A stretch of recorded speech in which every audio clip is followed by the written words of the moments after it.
Hello അസ്സലാമലൈക്കും. ഞാനിന്നിവിടെ ഉണ്ടാക്കാൻ പോണത് മക്രോണിയാണ്. അപ്പോൾ അതെങ്ങനെ ഉണ്ടാക്കാൻ നോക്കുക. അതിനുവേണ്ടി ഒരു പാൻ വെച്ച് കൊടുത്ത് ആവശ്യത്തിന് വെള്ളം ഒഴിച്ച് കൊടുക്കുക. അതൊന്ന് തിളച്ച് വരുമ്പോൾ ഞാൻ ഇവിടെ 1.5 കപ്പ് മക്രോണിയാണ് എടുത്തിരിക്കുന്നത്. അത് ഇട്ട് കൊടുക്കുക. എന്നിട്ട് ഒന്ന് മിക്സ് ആക്കിയതിന് ശേഷം കുറച്ച് ഓയിൽ ഒഴിച്ച് കൊടുക്കുക. അത് തമ്മിൽ ഒട്ടിപ്പിടിക്കാതിരിക്കാൻ വേണ്ടിയിട്ടാണ്. എന്നിട്ട് ഉപ്പും കൂടെ ഇട്ട് കൊടുത്ത് നല്ലോണം മിക്സ് ആക്കി നമുക്ക് വേവിക്കാൻ വെക്കാം. അത് വെന്ത് വന്നതിന് ശേഷം നമുക്ക് ഊറ്റിയിട്ട് മാറ്റി വെക്കാം. എന്നിട്ട് ഒരു പാനിലോട്ട് കുറച്ച് എണ്ണ ഒഴിച്ച് കൊടുക്കുക.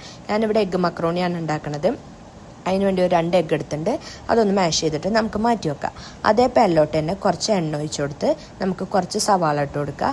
പിന്നെ ജിഞ്ചർ ഗാർലിക് പേസ്റ്റ്, പിന്നെ പച്ചമുളക് ഇട്ട് കൊടുക്കുക. എന്നിട്ട് ഒന്ന് മിക്സ് ആക്കിയതിന് ശേഷം ഒരു കുഞ്ഞു തക്കാളിയും കൂടെ ഇട്ട് കൊടുത്ത് മിക്സ് ആക്കി കൊടുക്കുക. ഞാൻ ഇവിടെ ക്യാപ്സിക്കം ഉള്ളത് കൊണ്ട് ക്യാപ്സിക്കം കൂടെ ഇട്ട് കൊടുക്കേണ്ടത് നിർബന്ധമില്ല. എന്നിട്ട് മിക്സ് ആക്കിയതിന് ശേഷം നമുക്ക് പൊടികൾ ഇട്ട് കൊടുക്കുക. 1 ടീസ്പൂൺ മഞ്ഞൾപ്പൊടി, 1 ടീസ്പൂൺ ഗരം മസാലപ്പൊടി, 1 ടീസ്പൂൺ മുളക് പൊടിയും പിന്നെ ചിക്കൻ മസാലയുടെ പൊടിയും 1 ടീസ്പൂൺ ഇട്ട് കൊടുത്തു. പിന്നെ കെച്ചപ്പും കൂടെ ഇട്ട് കൊടുത്ത് നല്ലോണം മിക്സ് ആക്കുക. ഒരു ഗ്രേവി ടൈപ്പ് ആയിട്ട് കിട്ടാൻ വേണ്ടിയിട്ട് കുറച്ച് ചൂടുവെള്ളം കൂടെ ഒഴിച്ച് കൊടുക്കുക. എന്നിട്ട് ഈ എഗ്ഗും മാഷ് ചെയ്തത് അതിലിട്ട് കൊടുത്ത് ഒന്ന് മിക്സ് ആക്കുക. എന്നിട്ട് മക്രോണിയും കൂടെ ഇട്ട് കൊടുത്ത് നല്ലോണം മിക്സ് ആക്കി കൊടുക്കുക. എന്നിട്ട് പെപ്പർ പൗഡറും കൂടെ ഒന്ന് മേലെ കൂടെ ജസ്റ്റ് ഒന്ന് വെതറി കൊടുക്കുക. പിന്നെ മല്ലിച്ചപ്പ് ഉണ്ടെങ്കിൽ അതും കൂടെ ഇട്ട് കൊടുക്കുക. അപ്പോൾ എല്ലാവരും ഒന്ന് ഉണ്ടാക്കി നോക്കി കമൻറ്റ് അറിയിക്കട്ടോ.